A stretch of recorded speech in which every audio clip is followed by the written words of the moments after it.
Warahmatullahi wabarakatuh. Alhamdulillahi rabbil alamin. Wassalatu wassalamu ala rasulil amin. Nabiyina Muhammadin wa ala alihi wa sahbihi ajma'in. Wa la udwana illa ala zalimin. Rabbi israh li sadri wa yassir li amri wahlul 'uqdatan min lisani yafqahu qawli. Segala puji bagi Allah Subhanahu wa taala, Rabb yang menguasai alam semesta, Rabb yang menghidupkan dan mematikan manusia, Rabb yang memiliki surga dan neraka.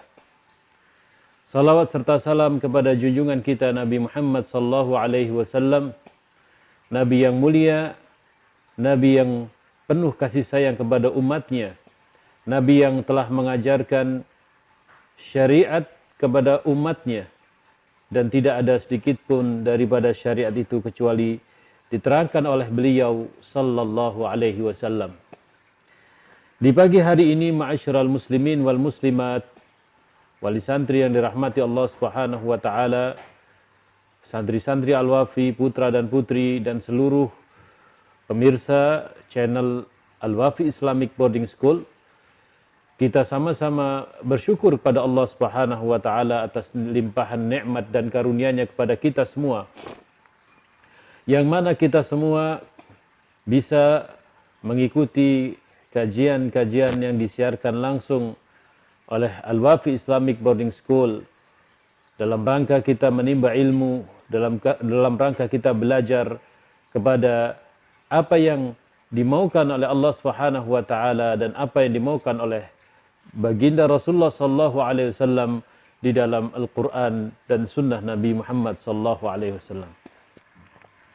Ma'asyiral muslimin wal muslimat, kembali kita melanjutkan pembahasan kita tentang akhlak dan parenting, yang saya ambilkan daripada kitab Minhajul Muslim yang ditulis oleh Syekh Abu Bakar Jabir Al-Jazairi rahimahullahu taala, seorang wa'id, guru besar penasihat yang selalu memberikan nasihat di majlis Masjid Nabawi, sampai akhirnya beliau menuliskan beberapa kitab, salah satu di antaranya adalah kitab Minhajul Muslim. Saudaraku kaum muslimin wal muslimat yang dirahmati Allah Subhanahu wa taala, sesungguhnya mendidik anak merupakan satu kewajiban yang harus kita pikul bersama, dan khususnya orang tua yang memiliki, yang dikaruniai oleh Allah Subhanahu wa taala keturunan anak putra maupun putri. Ketahuilah bahwasanya masyarakat yang kita hidup di dalamnya memiliki pilar yang sangat penting artinya bagi kehidupan dan kelangsungan masyarakat tersebut, yaitu pendidikan anak. Bagaimana mendidik anak-anak kita dengan baik itu merupakan pilar keberhasilan dan kelangsungan sebuah masyarakat, sebuah komunitas, atau keberlangsungan daripada kehidupan manusia setelah kita tiada nanti. Allah Subhanahu wa taala mengharuskan kepada kita untuk badlul asbab, yakni untuk mengambil cara untuk belajar bagaimana cara mendidik anak-anak kita kepada apa yang dimaukan oleh Allah Subhanahu wa taala, sampai akhirnya umat Islam ini berada pada posisi khairu ummah, seperti yang diwariskan oleh baginda Rasulullah SAW, kuntum khairu ummatin ukhrijat linnasi ta'muruna bil ma'rufi wa tanhauna 'anil munkar. Mendidik anak di zaman yang penuh fitnah saat ini, yang merupakan salah satu tantangan yang tersendiri. Setelah kemarin kita berbicara tentang beberapa tantangan-tantangan mendidik anak, ya, kita kemarin bicara tentang keutamaan akhlak yang mulia, kemudian berbakti kepada kedua orang tua, sabar dalam mendidik anak-anak, dan saat ini kita akan berbicara, akan memberikan bagaimana cara mendidik tawakal kepada anak-anak kita, dan bagaimana sebagai orang tua yang telah mendidik anak-anaknya. Tentunya orang tua yang telah mengambil sebab-sebab untuk menjadikan anak-anaknya bertawakal pada Allah Subhanahu wa taala, anak-anaknya telah dididik birrul walidain, anak-anaknya telah dididik sabar, anak-anaknya telah dididik tawakal, anak-anaknya telah dididik kecintaan pada Allah dan Rasulnya dan lain sebagainya. Bagaimana sikap kita? Dan ini termasuk pendidikan tawakal pada Allah Subhanahu wa taala.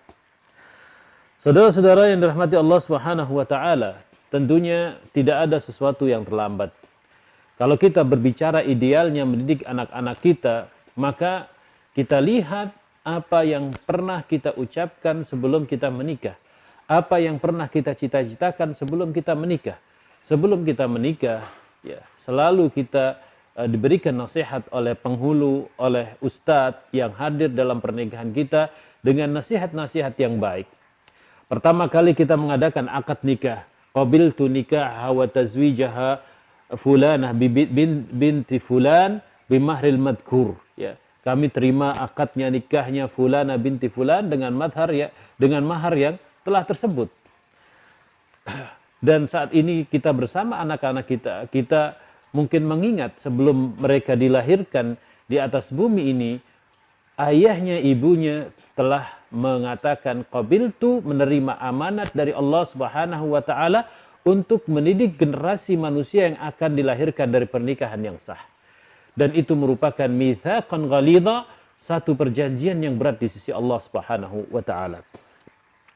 Maka seorang ustadz ketika ada di antara antum, ketika seorang ustadz itu menasihati nasihat pernikahan perkawinan, selalu menasihati dengan nasihat yang banyak sekali.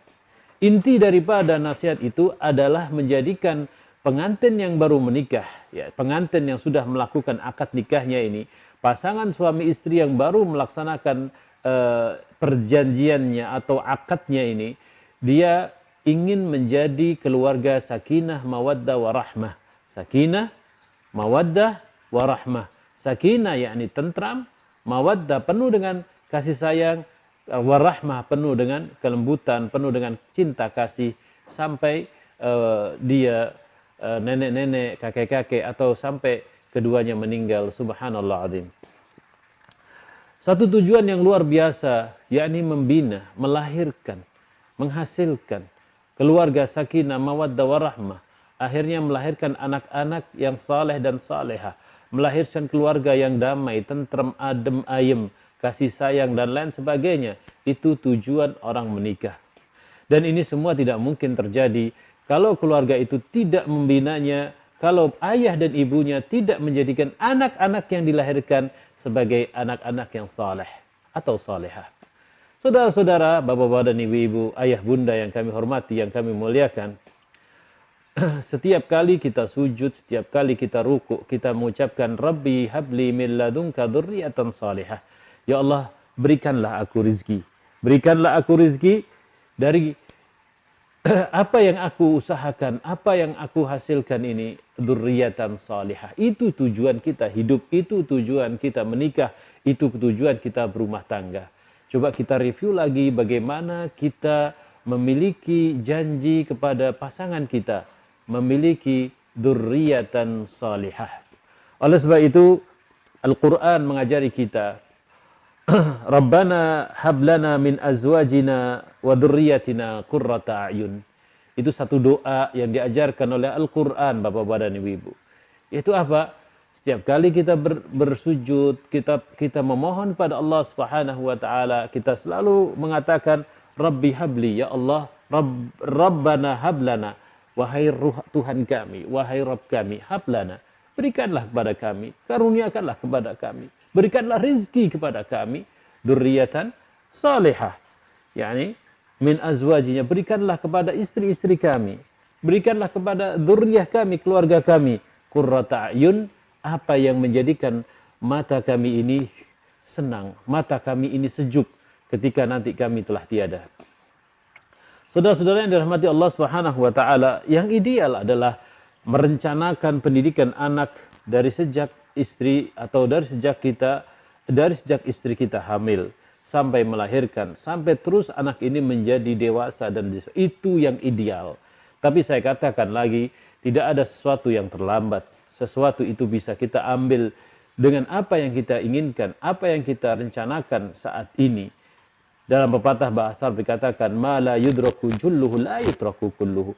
Apa yang tidak bisa Anda dapatkan semuanya, jangan ditinggalkan semuanya. Ambil apa yang bisa Anda ambil. Ambil apa yang bisa Anda berikan kepada anak-anak kita.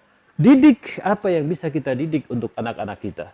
Ayah bunda yang dirahmati Allah Subhanahu wa taala, kajian ini tentunya sangat cocok sekali kita dengarkan bagi siapa saja yang menyekolahkan anaknya di lembaga-lembaga pendidikan, baik itu full day atau boarding atau lembaga-lembaga pendidikan yang lainnya.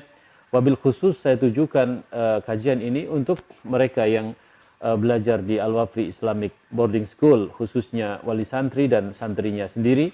Bagaimana kita sama-sama menegakkan qiyam, yakni norma-norma akhlak Islam yang mulia dalam pendidikan keluarga kita setiap hari. Kemudian Allah Subhanahu wa taala mengajarkan doa dalam Al-Quran yang saya sebutkan tadi, dan itu tujuan kita semuanya dalam membina keluarga sakinah, mawaddah, warahmah, dzurriyyatan salihatan.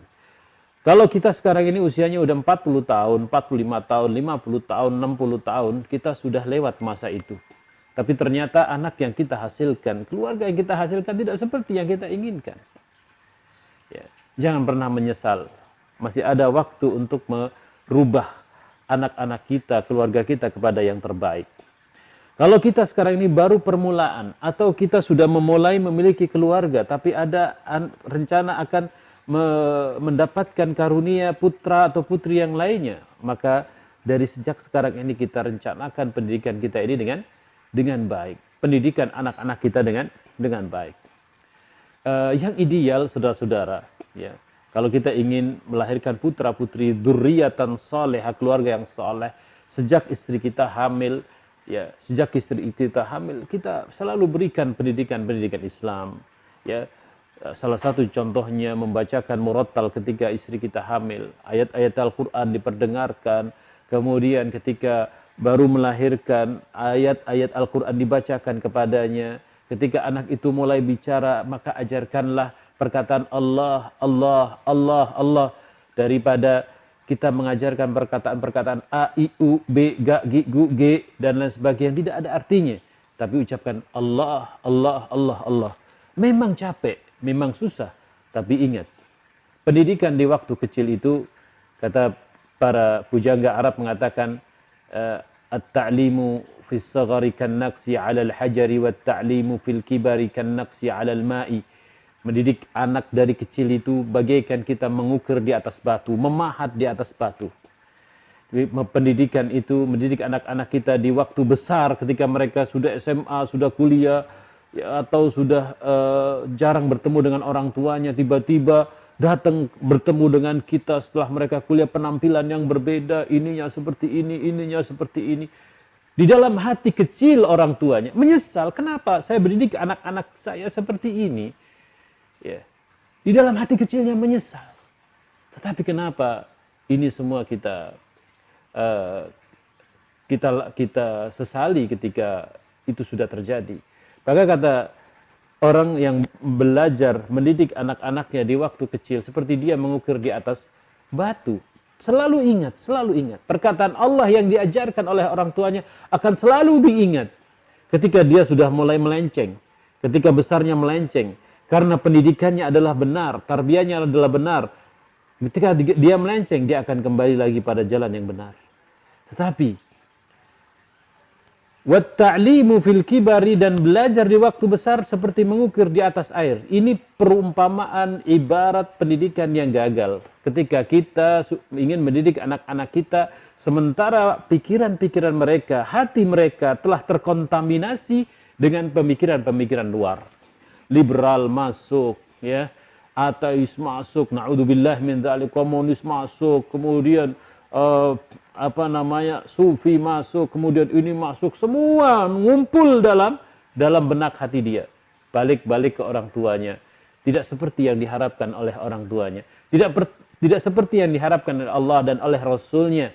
Apa pendidikan yang diharapkan oleh Allah, Rasulnya, dan nabi-nabi sebelum Nabi Muhammad SAW adalah pendidikan dzurriyyatan salihah, dzurriyyah, keluarga yang saleh, Keluarga saleh itu bagaimana? Yang kembali kepada Allah dan kembali kepada Rasul sallallahu alaihi wasallam. Sehingga diungkapkan oleh satu ibarat, satu perkataan, pertanyaan Nabi Yakub kepada anak-anaknya. Apa yang dikatakan oleh Nabi Yakub? Madza ta'buduna min ba'di? Apa yang kamu sembah setelah aku meninggal dunia? Setelah Nabi Yakub ini meninggal dunia, apa yang kalian sembah? Ini bukan satu pertanyaan. Kalau saya meninggal, apa yang kalian bisniskan? Kalau saya meninggal, apa yang kalian perdagangkan? Apa yang kalian tijarahkan? Apa yang kalian produksi? Kalau saya meninggal, apa ijazah kalian? Kalau saya meninggal, apa toko yang kalian buka? Kalau saya meninggal, apa dunia yang kalian ambil? Apa mobil yang kalian miliki? Apa rumah yang kalian miliki? Bukan seperti itu, saudara-saudara, pertanyaan para nabi dan rasul. Pertanyaan, yakni madza ta'buduna min ba'di, menunjukkan mas'uliyah, tanggung jawab orang tua, ayah dan bunda untuk mendidik anak ini menjadi keluarga yang saleh, keluarga yang taat pada Allah Subhanahu wa taala dan Rasulnya sallallahu alaihi wasallam. Pendidikan yang mengajarkan tawakal kepada Allah setelah mereka lulus kuliah mereka, setelah mereka lulus S2 mereka, setelah mereka lulus S3 mereka. Banyak sekarang orang tua, ma'asyiral muslimin yang rahmati Allah Subhanahu wa taala. Banyak sekarang orang tua yang selalu bertanya kepada anaknya, dan tenang mereka kalau meninggal dunia kalau anaknya sudah dapat S3, kalau anaknya sudah dapat S1, kalau anaknya sudah dapat S2, kalau anaknya sudah dapat S3. Tenang.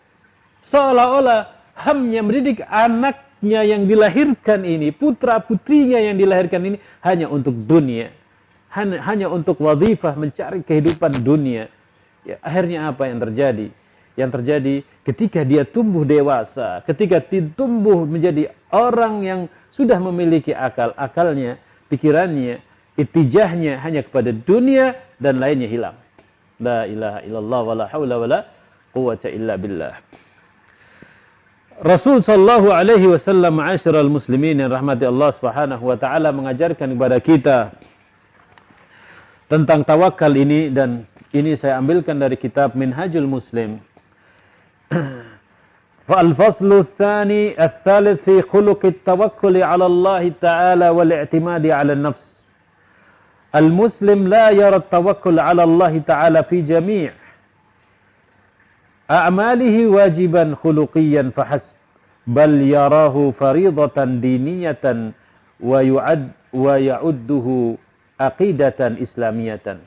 Seorang muslim tidak melihat tawakal ini, tawakal kepada Allah dalam semua pekerjaannya, perbuatannya, perkataannya sebagai sebuah rangkaian akhlak karimah saja. Tidak melihat sebuah karakter yang mulia saja, tidak. Tetapi seorang muslim melihat ini semua sebagai akidah Islamiyah, pondasi dasar akidah, keyakinan yang kuat di dalam kehidupannya. Jadi sangat rugi kalau orang tua, ayah dan bunda mendidik anaknya tidak bertawakal kepada Allah Subhanahu wa taala. Dan rugi bagi kita kalau kita mendidik diri kita ini tidak memiliki rasa tawakal kepada Allah Subhanahu wa taala. Orang yang tidak memiliki tawakal pada Allah Subhanahu wa taala, dia akan stres berat. Ketika mendapatkan sebuah musibah yang ada dalam diri dia, dia langsung baper, dia langsung minder, dia langsung kabur, dia langsung apa saja yang ada dalam diri dia, apa saja yang dia lihat sebagai perbuatan yang harus dia lakukan ketika dia tidak punya tawakal pada Allah Subhanahu wa taala. Apa saja yang ada depan dia, yang haram dia terjang, yang halal ya alhamdulillah dia mengambil yang halal, yang haram dia terjang, yang meragukan dia terjang dan lain sebagainya, dia terjang terus demi karena dia melihat tujuan dia adalah dunia, bukan tujuan dia pada akhirat, bukan tujuan dia kepada Allah Subhanahu wa taala. Jadi itu adalah sebuah akidah, adalah pondasi mendidik diri kita dan anak-anak kita kepada tawakal yang tinggi kepada Allah, al-i'timadu 'ala Allah. Kita sandarkan semuanya kepada Allah Subhanahu wa taala, ma'asyiral muslimin wal muslimat yang dirahmati Allah Subhanahu wa taala. Apa firman Allah Subhanahu wa taala yang memerintahkan ini semua? A'udzu billahi minasyaitonir rajim. Wa 'alallahi fatawakkalu in kuntum mu'minin. Al-Maidah 23. Dan bertakwalah dan wajib kalian bertawakal kepada Allah Subhanahu wa taala in kuntum mu'minin, jika kalian orang-orang yang beriman kepada Allah Subhanahu wa taala. Dan firman Allah dalam surat Al-Imran ayat 122, wa 'alallahi falyatawakkalul mu'minun, dan wajib kepada atas orang-orang mukmin untuk bertawakal kepada Allah. Wajib orang mukmin bertawakal pada Allah Subhanahu wa taala. Jika kita mengucapkan asyhadu an la ilaha illallah wa anna Muhammad Rasulullah, beriman kepada Allah, beriman pada Rasul sallallahu alaihi wasallam, tawakal pada Allah Subhanahu wa taala dengan sebenar-benarnya. Wal muslim id yadinu lillahi ta'ala bitawakkul alaihi wal itrah al kamil baina yadayhi la yafhamu minat tawakkul ma yafhamul jahiluna bil Islam wa khusumat aqidatal muslimin. Apabila seorang muslim beragama, beriman kepada Allah dengan tawakal kepadanya semata dan tunduk, pasrah, patuh kepada Allah Subhanahu wa taala, tidak seperti yang dipahami tentang tawakal ini, apa yang pernah dipahami oleh orang-orang jahil dalam agama Islam, orang-orang yang belum mengerti tentang agama Islam, dan apa yang dipahami oleh musuh-musuh akidah Islam. Tidak seperti itu. Jadi apa yang dipahami oleh orang-orang jahil dan musuh-musuh akidah Islam ini, dia menafikan, meniadakan tawakal, bersandar, beriktimad kepada Allah Subhanahu wa taala. Orang-orang jahil, orang-orang musuh-musuh akidah Islam ini memahami bahwasanya kalimat tawakal kepada Allah itu hanya di lisan, tapi tidak ada di dalam keyakinan. Tidak pernah diucapkan dalam lisan mereka, hanya di lisan saja, tawakal, tawakal. Tapi mana hakikatnya? Mana buktinya kalian bertawakal kepada Allah Subhanahu wa taala? Waliyadzubillah, dari perkataan, dari pemahaman orang-orang jahil dengan Islam, dari pemahaman orang-orang yang merupakan musuh akidah Islamiyah yang benar. Orang yang bertawakal kepada Allah Subhanahu wa taala, orang-orang yang bertawakal kepada Allah Subhanahu wa taala, dia mengambil sebab-sebab untuk terjadinya tawakal itu. Bukan seperti mereka yang bertawakal kepada Allah tapi tidak pernah mau mengambil sebabnya, tidak pernah mau berusaha untuk mencapai ketawakalan pada Allah Subhanahu wa taala. Dia bertawakal kepada Allah tapi meninggalkan amalan. Ini salah. Seperti halnya contohnya di zaman para sahabat, diceritakan ada seorang yakni mengikat ontanya, ya, ada seorang mau pergi ke masjid, kemudian ontanya dilepas. Ditanya oleh seorang sahabat yang lainnya, kenapa engkau tinggalkan onta engkau, tidak engkau ikat? Saya serahkan onta ini pada Allah Subhanahu wa taala. Kalau dia milik saya, maka dia akan kembali kepada saya. Kalau dia bukan milik saya, dia tidak akan kembali kepada saya. Ditegur, apakah ini tawakal yang benar yang diajarkan oleh Allah Subhanahu wa taala dan Rasulnya? Ternyata bukan. Ingkatlah onta engkau di sekitar masjid, lalu salatlah di Masjid Nabawi. Engkau akan mendapatkan onta itu ada di dalam ikatannya. Nah, mengikat ini adalah asbab, kita mencari sebab, mengambil proses agar kita bertawakal pada Allah Subhanahu wa taala. Ma'asyiral muslimin wal muslimat yang dirahmati Allah Subhanahu wa taala. Allah Subhanahu wa taala menyuruh kita untuk bertawakal terus pada Allah Subhanahu wa taala, dan kita berserah diri kepada Allah, bergantung diri pada Allah Subhanahu wa taala setelah kita mengambil sebab-sebab ini. Kembalikan semua urusan kita kepada Allah. Pengen nilai baik tapi tidak pernah belajar, berarti dia tidak bertawakal pada Allah. Pengen nilai baik, dia belajar, kemudian berusaha dengan kuat terus, kemudian nilainya tidak baik. orang ini sudah bertawakal kepada Allah. Karena apa? Dia telah mengambil jalan-jalan menuju tawakal tersebut. Pengen sukses dalam kehidupan dunianya, dia belajar. Tapi ketika dia mendapatkan selain dari apa yang dia rencanakan, orang ini telah bertawakal pada Allah Subhanahu wa taala. Jadi, nilai itu bukanlah satu tujuan atau suatu harga mati bagi kehidupan kita. Kemudian S2, S1, S4, S5 bukanlah satu tujuan mati bagi kehidupan kita. Islam memang mengajarkan untuk mengambil S1, S2, S3, titel yang tinggi, tapi itu semua adalah sebab-sebab yang mengantarkan kita bertawakal pada Allah. Yang lebih utama, seorang muslim, seorang mukmin itu harus bertawakal kepada Allah. Serahkan apa yang Anda kerjakan kepada Allah Subhanahu wa taala. Serahkan apa yang Anda usahakan pada Allah Subhanahu wa taala. Bapak-bapak, ibu-ibu, ayah bunda yang dirahmati Allah Subhanahu wa taala, itulah cara mendidik anak-anak kita. Ketika anak kita belajar di sekolah, anak kita belajar di boarding school, anak kita belajar di full day school, anak kita belajar di universitas, berikanlah motivasi demikian. Ambil sebab-sebab ini, usahakan dengan maksimal. Ketika Allah Subhanahu wa taala menentukan yang baik, itulah hal yang terbaik yang Allah berikan kepada putra-putri kita. Ketika anak kita belum berhasil, belum mencapai apa yang dia inginkan, maka katakan, Allah memiliki keinginan yang lain dari apa yang engkau usahakan. Ini adalah sebuah tawakal yang tinggi kepada Allah Subhanahu wa taala. Orang tua harus memberikan motivasi kepada anak-anaknya demikian.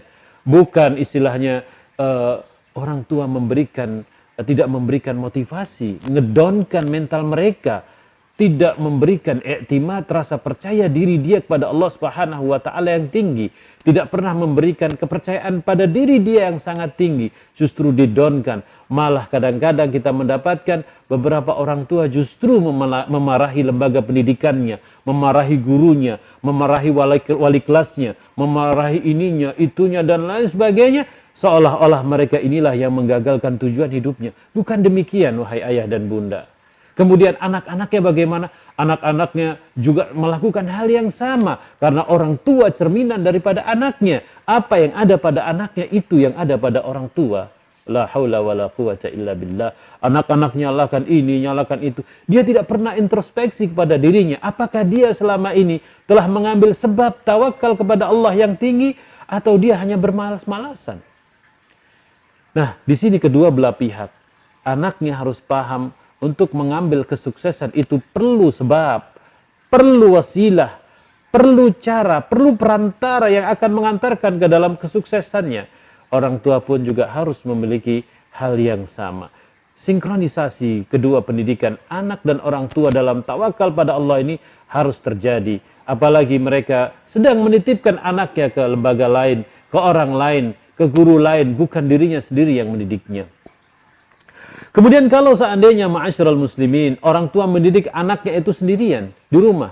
Dia telah bersusah payah, kerjaannya sampai ditinggalkan, yang tadinya istrinya kerja, istrinya disuruh tidak bekerja lagi, harus mendidik anaknya dan sebagainya dan sebagainya. Dihadirkan guru-guru yang baik, ustadz-ustadz yang baik di rumahnya, dan terus dilakukan sampai apa yang tidak diusahakan oleh orang lain dia usahakan. Tapi ternyata dia mendapatkan kegagalan dalam mendidik anak-anaknya. Ketahuilah, itu bukan kegagalan. Itu adalah awal daripada kesuksesan yang harus terus kita laksanakan. Dan itu termasuk bentuk tawakal kita dalam mendidik anak-anak kita pada Allah Subhanahu wa taala. Kemudian kalau saja orang tua ada punya anak, sekitar ada 4 anaknya, ada 3 anaknya. Pendidikan anak pertama, anak kedua sudah lewat, masyarakat yang didik, teman-teman dia yang mendidik. Kemudian anak yang ketiganya dia masukkan ke pesantren. Anak yang satu, kedua tidak seperti anak yang dimasukkan pesantren. Seumpama ini gambarannya. Ya, kemudian orang tua tidak boleh menyerah dalam mendidik anak-anaknya menjadi dzurriyyatan salihah, keluarga yang saleh. Tidak. Tapi upayakan bagaimana caranya mendidik anak-anak yang sudah dididik oleh masyarakatnya, sudah terkontaminasi dengan pemikiran-pemikiran di luar, dididik supaya seperti menjadi anak yang ketiga. Caranya bagaimana ayah dan bunda? Caranya pertama banyak berdoa pada Allah Subhanahu wa taala. Kemudian adakan tazkiyatun nufus, pensucian diri, pensucian jiwa kepada anak-anak kita. Karena kalau anak-anak kita sudah terdidik dengan masyarakat, hatinya mungkin sudah berbeda dengan apa yang kita inginkan. Hatinya bukan seperti hati yang didoakan oleh orang tuanya, dzurriyyatan salihah. Adakan tazkiyatun nufus, sucikan hatinya terlebih dahulu, cuci dia daripada keharaman-keharaman yang dilakukan selama ini, kemaksiatan-kemaksiatan yang dilakukan selama ini. Wa ala ra'siha, dan yang paling utama sucikan dia daripada kesyirikan pada Allah Subhanahu wa taala, baru masukkan pelajaran-pelajaran akhlak yang mulia, pelajaran-pelajaran yang menjadikan dia ini adalah dzurriyyatan salihah. Tentunya pendidikan yang sangat berat sekali, karena Anda mesti mensterilkan bi'ah lingkungan yang ada di sekitar, seperti halnya antum mendapatkan pesantren itu disterilkan dari lingkungan-lingkungan yang ada di sekitar. Yang itu merupakan tanggung jawab kita bersama. Saudara-saudara yang dirahmati Allah Subhanahu wa taala, kaum muslimin wal muslimat yang berbahagia. Mudah-mudahan Allah Subhanahu wa taala menjadikan kita semua termasuk orang-orang yang beriman kepadanya, orang-orang yang selalu bertawakal pada Allah Subhanahu wa taala. Cobalah kita lihat apa yang dicontohkan oleh baginda Rasulullah sallallahu alaihi wasallam dalam bertawakal. Pertama, saya ingin menceritakan sedikit, saya ambilkan dari kitab Minhajul Muslim, bagaimana Rasulullah sallallahu alaihi wasallam ketika datang kepada beliau perintah untuk hijrah. Hijrah dari Makkah menuju Madinah. Perjalanan yang lumayan cukup jauh. Perjalanan antara kota Makkah dan Madinah ditempuh dalam perjalanan yang tidak sedikit waktunya. Lama dan penuh dengan tantangan dan rintangan. Kalau kita bisa gambarkan sekarang dari Makkah menuju Madinah antara 5 sampai 6 jam. Kalau musim haji 7 jam sampai 8 jam. Perjalanan menggunakan bis ya besar, isinya 40 penumpang atau 42 penumpang. Kemudian kalau kita menggunakan kendaraan pribadi antara 4 jam ya, lebih cepat karena jarang berhentinya. Nah, perjalanan Mekah dan Madinah 400-an kilometer. Sekarang ini adanya kereta Madinah Mekah bisa mengikhtisar, meringkas perjalanan Anda dari Mekah menuju Madinah, dari Madinah menuju Mekah mungkin kira-kira sekitar 2,5 jam atau 2 jam lah kereta cepat yang ada saat ini. Tentunya kalau kita bicara tentang kondisi saat ini dengan kondisi zaman Nabi SAW berbeda, sangat berbeda. Perjalanan dari Mekah dan Madinah Mekah kurang lebih 28 hari. Satu perjalanan yang melelahkan, melewati padang pasir, melewati gunung-gunung batu, melewati banyak rintangan-rintangan yang terjadi pada waktu itu. Yakni kita tahu sendiri padang pasir, tidak ada air yang seperti yang kita dapatkan saat ini. Air mesti bawa, ya, air mesti bawa pakai girbah. Girbah itu adalah tempat air dari kulit kambing yang dikeringkan, ya, jadi seperti galon. Ya, kemudian ketika mereka kehabisan air, mereka sekalian nyembelih ontanya, air yang ada dalam ontanya itu juga mereka minum, ya. Makanya ketika hijrah mereka bawa onta, bawa ternaknya mereka untuk jalan sama-sama karena itu bekal mereka. Suatu perjalanan yang luar biasa, melelahkan, mencapekkan, membuat masyaqqah kepada mereka semua. Perintah Allah Subhanahu wa taala untuk hijrah, maka dilaksanakan, direalisasikan oleh Nabi Muhammad sallallahu alaihi wasallam dan juga para sahabat-sahabatnya. Apakah saudara-saudara perjalanan itu tidak membutuhkan tawakal? Butuh tawakal pada Allah. Kalau mereka tidak bertawakal kepada Allah, tidak mungkin perjalanan itu terjadi. Pertama, ketika mereka hijrah, mereka harus meninggalkan kampung halamannya, tanahnya, rumahnya, meninggalkan istrinya kalau belum muslim, meninggalkan suaminya kalau belum muslim, dan lain sebagainya. Ya. Kemudian meninggalkan orang yang dia kasihinya dan lain sebagainya. Dan meninggalkan harta-hartanya, perdagangannya. Ini satu hal yang sangat berat sekali. Suruh hijrah. Tapi mereka betul-betul para sahabat Nabi ini menjalankan perintah ini dengan tawakal pada Allah Subhanahu wa taala. Apakah tawakal ini kosong daripada perbuatan campur tangan manusia dalam masalah ini? Tidak. Ternyata tawakal ini disertai dengan badlul asbab, mencari sebab-sebab, mengambil sebab-sebab, mempersiapkan sebab-sebab yang akan mengantarkan dia kepada perintah Allah Subhanahu wa taala. Yang pertama adalah Rasulullah sallallahu alaihi wasallam menghadirkan, meminta kepada sebaik-baik sahabatnya, paling senior daripada sahabatnya, yaitu Abu Bakar As-Siddiq radhiyallahu taala anhu, menemaninya dalam hijrah. Sehingga termaktub di dalam Al-Qur'an, "Idh yaqulu li sahibihi la tahzan innallaha ma'ana." Ketika Nabi SAW berkata untuk kawannya, khalilnya, sahabat karibnya, yaitu Abu Bakar As-Siddiq, berkata kepadanya, "La tahzan, jangan engkau bersedih, sesungguhnya Allah Subhanahu wa taala bersama kita." Apakah menjadikan Abu Bakar sebagai rewang, menjadikan Abu Bakar sebagai pendamping perjalanan bukanlah badul asbab? Bukankah ini adalah badul asbab, mencari sebab untuk mengantarkan kepada tawakal pada Allah? Ini yang pertama. Kemudian Nabi SAW mempersiapkan bekal untuk berpergian itu, dari makanan, minuman, yang mana disiapkan oleh Asma binti Abi Bakar radhiyallahu taala anha, ya. Disiapkan oleh Asma bintu Abu Bakar radhiyallahu taala mempersiapkan makanan dan minuman untuk perjalanannya. Dan perjalanan Rasul sallallahu alaihi wasallam betul-betul sangat jauh, berbeda dengan para sahabatnya.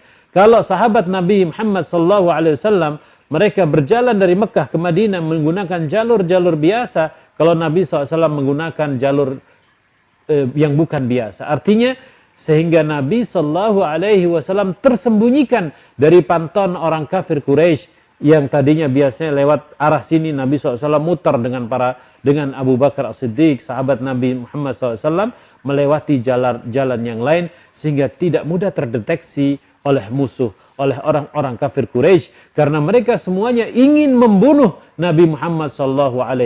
Bayangkan, mereka semua ingin membunuh, menangkap dan membunuh Nabi Muhammad SAW. Nabi Muhammad mengambil ikhtiar, Nabi Muhammad mengambil asbab, badlul asbab, jalan melewati tempat-tempat yang tidak pernah dilewati oleh orang-orang biasanya. Kemudian Nabi Muhammad SAW mempersiapkan kendaraan yang mumtaz, kendaraan yang baik, yang layak, yang bisa digunakan untuk perjalanan jauh. Ya, mengambil onta yang paling bagus, ontanya yang tinggi, keker, besar, tidak sakit-sakitan, yang masih nafsu makannya, yang banyak minumnya, diambil onta-onta yang bagus. Nah, ini namanya badlul asbab atau ikhtiar, ketika seorang itu bertawakal pada Allah Subhanahu wa taala. Jadi tidak mungkin Nabi SAW ketika perjalanan Mekah dan Madinah mengambil onta yang kurus dan yang kering kerontang, tidak mengambil kendaraan yang bagus, mengambil bekal yang bagus dan lain sebagainya. Begitu pula kita dalam mengajarkan tawakal kepada diri kita dan anak-anak kita. Ambil sesuatu yang bagus untuk anak-anak kita. Tetapi kalau sesuatu itu sudah kita berikan, sudah kita terimakan kepada anak-anak kita, tawakal pada Allah, Allah yang mengatur semuanya. Kadang-kadang ma'asyiral muslimin, ayah bunda yang dirahmati Allah Subhanahu wa taala, kita kadang-kadang saat ini berpikir hanya dunia saja. Kita memberikan ikhtiar kita dari hal-hal yang sifatnya duniawiyah, tapi tidak pernah kita ambil tawakal pada Allah Subhanahu wa taala yang sangat tinggi.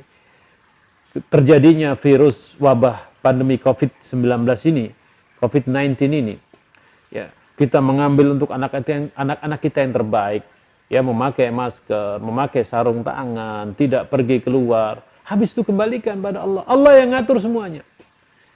Ketika orang tidak mengembalikan kepada Allah, tidak bertawakal kepada Allah, dia akan menyesal di akhirnya.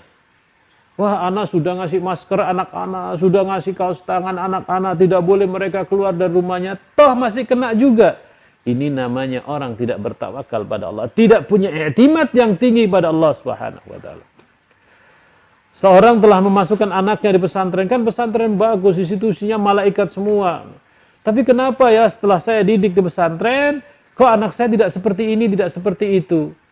Dia berharap anak yang masuk pesantren semuanya jadi malaikat. Ini adalah suatu kesalahan kita dalam mendidik anak-anak kita.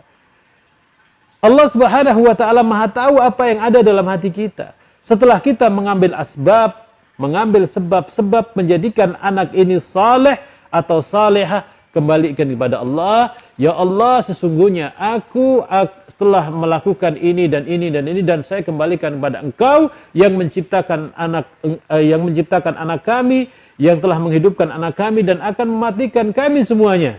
Maka saya kembalikan pada Engkau ya Allah. Maka Allah adalah yuqallibul qulub, Allah yang membolak-balikan harta. Disitulah ma'asyiral muslimin, Allah Subhanahu wa taala akan merubah akhlak anak kita. Tapi kalau kita tidak bertawakal pada Allah, kita hanya bersandar kepada hal-hal duniawi yang kita usahakan, maka kita tidak pernah mendapatkan apa yang kita inginkan. Ketahuilah, kalau sesuatu yang kita usahakan di dunia itu bisa kita dapatkan di dalam dua tempat. Bisa kita dapatkan sekaligus balasannya, pahalanya, gambaran baiknya di dunia, atau kalau kita tidak dapatkan di dunia, kita dapatkan di akhirat. Kalau kita sudah berusaha terus-menerus mendidik anak-anak kita dengan tawakal, dengan akhlak yang mulia, dengan birrul walidain, tapi ternyata kita tidak mendapatkan hasilnya di dunia, nanti di akhirat mereka akan mendapatkan hasilnya di depan Allah Subhanahu wa taala. Itulah kewajiban seorang manusia, badlul asbab, mencari sebab-sebab untuk mengantarkan dia kepada Allah Subhanahu wa taala. Kemudian yang keempat, Nabi sallallahu alaihi wasallam menyewa seorang ahli penunjuk jalan, yakni Google Map lah bahasa sekarang ya. Ya, sampai menggunakan Google Map lah. Jadi betul-betul jalan-jalan tikus menuju Madinah itu dia tahu. Kemudian orang-orang ini, orang yang disewa oleh Nabi Muhammad sallallahu alaihi wasallam, diberikan hadiah oleh Nabi atau upah oleh Nabi Muhammad sallallahu alaihi wasallam karena orang ini memang tahu jalan-jalan tikus, jalan-jalan rahasia, jalan-jalan sempit yang bisa dilalui sampai menuju Madinah, Madinatul Rasul sallallahu alaihi wasallam, yang mana pada waktu itu namanya adalah Yathrib, ya, kota Yathrib. Kalau Nabi sallallahu alaihi wasallam mengambil penunjuk jalan ini, apakah Nabi SAW tidak bertawakal? Bukan demikian jamaah. Nabi SAW adalah orang yang paling kuat tawakalnya kepada Allah. Tapi masih Nabi Muhammad SAW mengambil kharit, yakni orang-orang ahli peta, orang-orang yang ahli jalan dan lain sebagainya. Begitu pula kita. Kalau kita merasa kita ini sudah bisa mendidik anak kita, kita ini ahli kimia, ahli fisika, ahli matematika, titel kita S3, bahkan kita profesor, kita masih mengambil orang lain untuk didik anak kita, itu bukan menafikan, bukan meniadakan tawakal, tapi justru itu adalah tawakal yang kuat pada Allah Subhanahu wa taala. Dan kebiasaan biasanya kalau kita memang punya titel yang hebat, kita ahli psikolog, kita ahli matematika, kita ahli fisika, kita ahli leadership dan lain sebagainya. Kadang-kadang anak-anak kita itu kalau diajari oleh orang tuanya ogah-ogahan, tidak mau, ya, tidak mau, tapi justru malah belajar daripada orang lain. Begitulah kondisi para ulama salaf. Orang ulama salaf itu meskipun dia adalah seorang yang alim, mereka mengirim anak-anaknya untuk belajar ke negeri-negeri yang lainnya. Subhanallah azim. Dari situlah mereka beranjak menjadi dewasa, menjadi mandiri, punya nalar yang kuat, punya wa'i kesadaran yang kuat, sehingga mereka menjadi seorang ulama seperti ayahnya. Baru setelah itu dia mengambil ilmu dari ayahnya. Kemudian yang berikutnya, Nabi SAW ketika ingin keluar menyuruh Ali bin Abi Thalib radhiyallahu taala anhu untuk menjadi orang yang tidur di kamar beliau, sehingga orang-orang kafir Quraisy menyangka bahwasanya Nabi tidak keluar bersama sahabat-sahabat yang lain, tapi beliau masih ada di kamarnya. Subhanallah. Ini adalah siasah. Ini adalah siasah syar'iyyah yang dilakukan oleh Nabi Muhammad SAW. Sehingga apa? Memperlambat orang-orang kafir mengejar Nabi Muhammad SAW karena Nabi Muhammad sudah lewat tengah malam melalui jalur yang lain, mendapatkan ternyata setelah diintip-intip di rumahnya Nabi, oh ternyata masih ada sandal di depan rumah beliau ini, Nabi masih ada di sini. Ngapain kita keluar di Mekah saat ini? Akhirnya mereka keluar ke Mekah dalam kondisi apa? Terlambat. Dalam kondisi terlambat mengejar Nabi Muhammad SAW. Tapi subhanallah azim, apakah ujian Allah berakhir di situ? Tidak. Allah Subhanahu wa taala menguji nabinya dan sahabatnya Abu Bakar As-Siddiq, yakni orang kafir Quraisy menyewa seorang yang ahli mencium tapak kaki onta dan mencium bekas kotoran onta.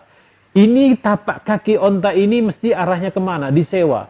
Sampai orang yang bisa membaca, mendengarkan dari bumi, ini suara onta ini ada di mana, sampai seperti itu. Ya.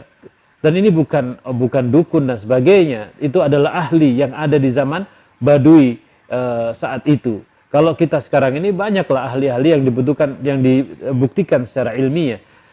Nabi SAW akhirnya terkejar pula. Nah, Nabi SAW disitulah puncak tawakal yang tinggi, maka Allah Subhanahu wa taala menunjukkan mukjizatnya kepada Nabi Muhammad SAW. Dengan apa mukjizat itu ditampakkan? Dengan pertama Nabi SAW badlul asbab, mencari sebab-sebab tawakal itu, mencari ikhtiar sebab-sebab tawakal itu, maka di ujungnya Allah berikan kemanisan dengan menunjukkan mukjizat. Ketika Nabi SAW sedang beristirahat di sebuah goa, maka disitulah orang-orang kafir berada di ujung goa tersebut. Kalau seandainya mereka melihat apa yang ada di bawah, ya mereka akan melihat dua orang yang ada dalam goa itu.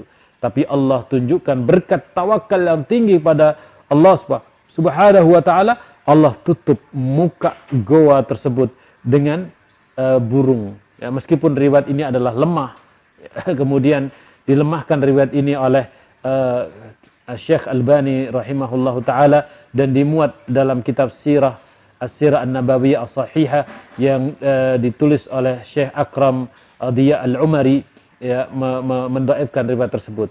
Jadi sarang laba-laba, kemudian ada burung, itu lemah, ya. Allah, mukjizat Allah, kekuasaan Allah lebih daripada itu semua. Allah Subhanahu wa taala tutup mata orang-orang kafir Quraisy itu sehingga mereka tidak pernah melihat apa yang ada di bawah goa tersebut. Maka Abu Bakar berkata, "Lau nadharu ilaina lawajaduna." Kalau mereka melihat kepada kami di bawah, mereka akan mendapatkan kami. Maka Nabi SAW mengatakan, dan diabadikan oleh Allah Subhanahu wa taala dalam Al-Qur'an, "Idz yaqulu li sahibihi la tahzan innallaha ma'ana." Ketika Nabi SAW berkata kepada sahabatnya, "Jangan engkau bersedih, Allah bersama kita." Allah bersama kita. Ini adalah hasil daripada tawakal kepada Allah Subhanahu wa taala. Barang siapa yang bertawakal kepada Allah Subhanahu wa taala, maka orang ini akan mendapatkan Allah Subhanahu wa taala selalu ada di sisinya. Saudara-saudara yang dirahmati Allah Subhanahu wa taala, muamarat, permusuhan yang kuat yang datang dari orang-orang kafir selalu ingin melunturkan tawakal yang tinggi kepada Allah Subhanahu wa taala. Mereka menyiksa orang-orang muslim, membargo orang-orang muslim, menuduh orang-orang muslim dengan tuduhan yang keji, yang tidak berdasarkan sama sekali. Ini semua tujuannya untuk menghilangkan tawakal kita kepada Allah Subhanahu wa taala. Orang muslim harus menyadari itu semua. Apa yang dia hadapi di dunia ini itu merupakan ujian terhadap tawakal pada Allah Subhanahu wa taala. Permusuhan, tipu daya, intimidasi, diskriminasi dan lain sebagainya. Sesuatu yang tidak enak yang dijumpai oleh orang-orang muslim. Ini merupakan ujian untuk menguji ketawakalan seorang pada Allah Subhanahu wa taala. Kemudian seorang yang beriman pada Allah Subhanahu wa taala tidak perlu takut. Tidak perlu takut dari masa depan. Orang yang beriman kepada Allah Subhanahu wa taala tidak perlu takut terhadap apa yang menimpa anaknya dari kelaparan dan tidak adanya pekerjaan, lapangan pekerjaan. Jangan takut. Semua yang Allah lahirkan, semua yang Allah ciptakan di atas bumi ini, 'alallahi rizquha wa 'alallahi falyatawakkalul mu'minun. Semua yang Allah ciptakan di atas bumi ini, rizkinya telah diatur oleh Allah Subhanahu wa taala sampai anak yang kita rencanakan yang akan kita lahirkan 9 bulan lagi, Allah yang mengatur rizkinya, saudara-saudaraku. Anak yang ada di sebelah kita saat ini duduk, Allah telah atur rezeki anak ini. Kita tidak tahu apakah rezeki dia lebih banyak daripada rezeki kita. Tapi rezeki yang banyak itu adalah rezeki yang disyukuri. Rezeki yang selalu diucapkan alhamdulillahi rabbil alamin. Meskipun rezeki itu menurut kacamata manusia, pandangan manusia adalah sedikit. Rezeki yang banyak itu adalah rezeki yang selalu disyukurkan kepada Allah Subhanahu wa taala. Kita diberikan mata, syukur kita bisa melihat. Kita diberikan hidung, syukur kita bisa bernafas. Kita diberikan lisan, syukur kita bisa berbicara. Kita diberikan telinga, kita bersyukur bisa mendengarkan apa yang ada bersama kita. Kemudian kita diberikan kaki, bersyukur kaki kita ini bisa dibuat jalan, ya. Orang akan merasakan syukur nikmat Allah ketika nikmat jalan dicabut. Kemarin saya terkilir kaki saya. Betul-betul rasa nyeri, rasa ada di kaki saya itu luar biasa. Kita mau turun dari lantai 2 ke lantai bawah, itu mesti dibopong sama anak-anak. Kemudian ketika kita mau ke depan sedikit mesti dituntun karena tidak bisa jalan. Tapi begitu Allah Subhanahu wa taala kembalikan nikmat jalan ini, Masya Allah, nikmat sekali. Apakah ketika saya terkilir kaki saya dibiarkan begitu saja tanpa saya mengambil sebab? Tidak. Saya lakukan sebab-sebab supaya kaki saya tidak terkilir. Dipanggil tukang pijat. Kemudian diberikanlah obat. Apakah saya bersandar kepada tukang pijat atau obat yang saya beli? Tidak. Saya yakin Allah Subhanahu wa taala akan mengembalikan nikmat jalan kaki saya ini. Dan itu salah satu contoh dan salah satu bukti bagaimana tawakal kita pada Allah Subhanahu wa taala.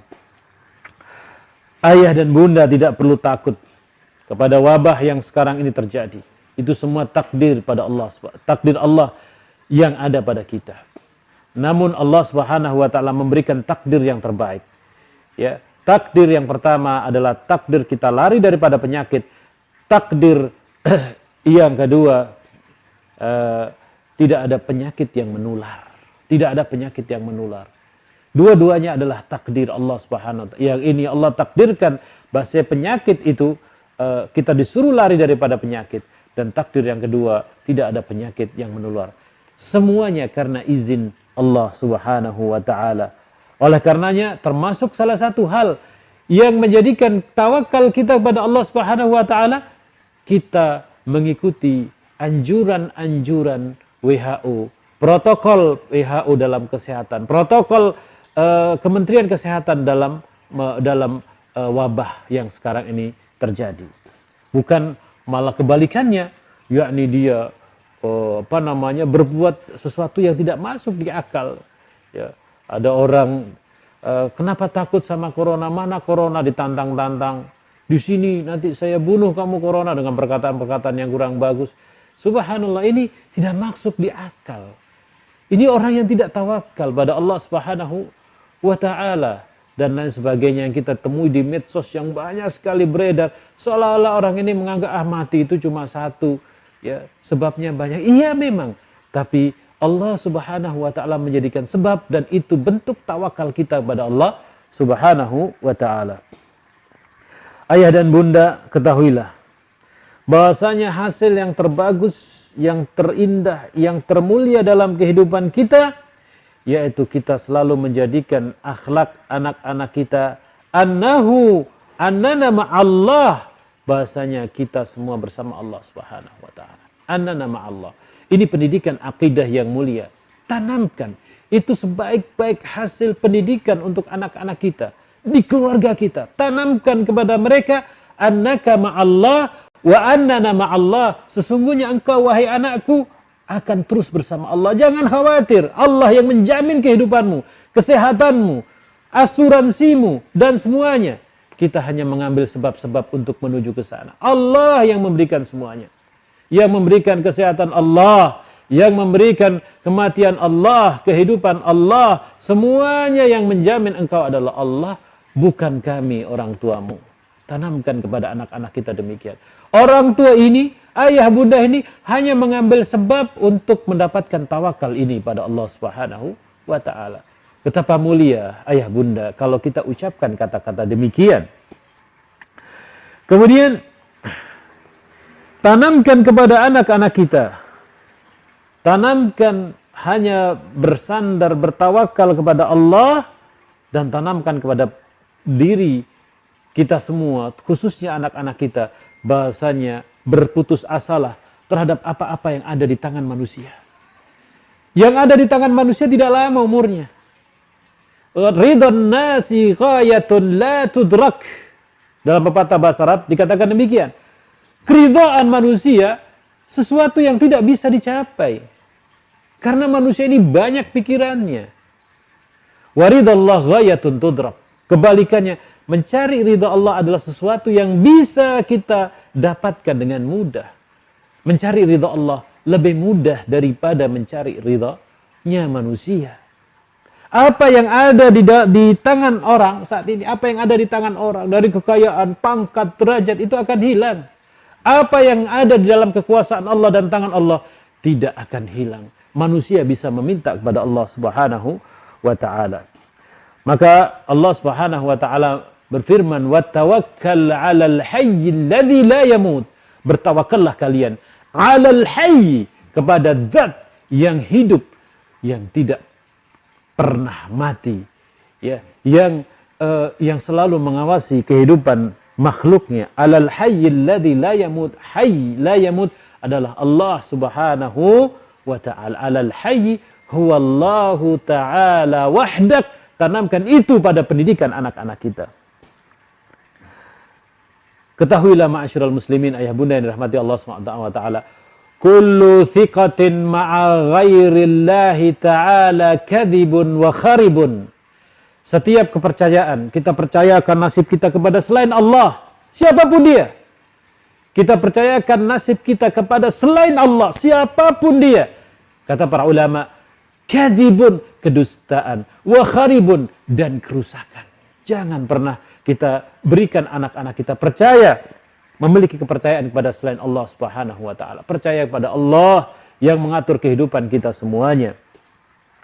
Demikian, mudah-mudahan Allah Subhanahu wa taala menjadikan kita semua termasuk orang-orang yang bisa mendidik anak-anak kita dengan tawakal padanya. Amin ya rabbal alamin. Dan kami berikan kesempatan untuk bertanya terhadap apa-apa yang ingin ditanyakan pada hari ini, dan kami tunggu insyaallah taala pertanyaan-pertanyaan antum, baik tertulis, SMS ataupun melalui video call.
Bismillahirrahmanirrahim. Pertanyaan yang pertama, bagaimana caranya menjaga tawakal, iman, takwa kepada Allah yang baik?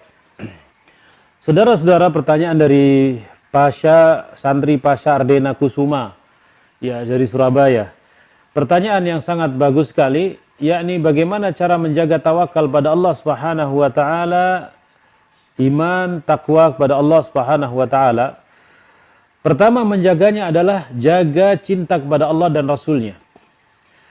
Setiap kali ketika kita menjaga rasa cinta kita kepada Allah Subhanahu wa taala dan Rasul-Nya, maka akan terjaga pula ketawakalan kita kepadanya. Insyaallah taala, kalau tawakal, cinta dia kepada Allah Subhanahu wa taala dan Rasul-Nya ini ada terus, ya, maka tawakal itu akan mengikutinya. Bagaimana menjadikan cinta dia kepada Allah dan Rasul-Nya itu selalu terjaga, yakni laksanakan perintah Allah dan perintah Rasul-Nya sallallahu alaihi wasallam. Jangan pernah terputus daripada tawakal tersebut. Jangan pernah terputus daripada perintah Allah dan perintah Rasul-Nya. Ketika kita menjaga perintah Allah dan perintah Rasul-Nya, artinya kita menjaga kecintaan kita kepada Allah, maka tawakal itu akan ikut secara otomatis. Ya. Qul in kuntum tuhibbunallah. Kalau kalian cinta kepada Allah Subhanahu wa taala, fattabi'uni, maka ikutilah aku. Ikutilah apa yang diajarkan oleh baginda Rasulullah sallallahu alaihi wasallam dengan menjalankan perintah-perintahnya dan menjauhi larangan-larangannya. yakni sangat mustahil bagi manusia yang tidak punya cinta kepada Allah dan cinta kepada Rasul untuk bertawakal pada Allah Subhanahu wa taala. Karena gambarannya adalah kita sebagai contohnya, dan contoh ya bagi Allah ini, contoh yang saya gambarkan ini contoh yang ada pada manusia. Ya, dan Allah Subhanahu wa taala memiliki contoh yang luar biasa. Contohnya saja ketika kita cinta kepada orang tua kita dan lain sebagainya, ya, yang sangat tinggi sekali, maka tawakal kita menggantungkan nasib kita kepada orang tua kita sangat tinggi sekali. Seperti itu, ketergantungan kita kepada orang tua kita sangat tinggi sekali. Maka jagalah tawakal kepada Allah ini dengan sebaik-baiknya, dan jangan pernah kita menghancurkan tawakal itu. Dan cara menjaga tawakal itu adalah dengan cara kita menjaga cinta kita pada Allah dan cinta kita kepada Rasul-Nya sallallahu alaihi wasallam. Ya, tanya berikutnya.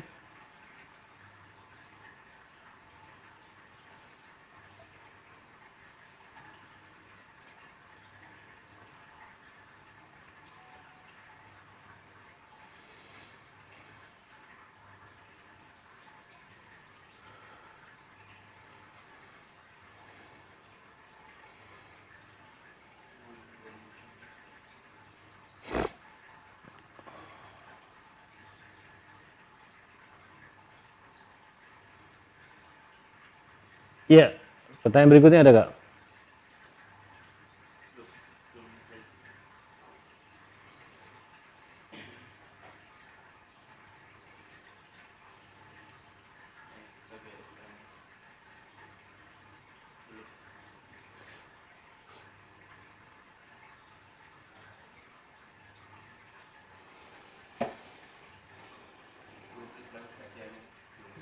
Hah? Iya, kita kasih waktu 2 menit. Apabila ada pertanyaan silakan ditanyakan.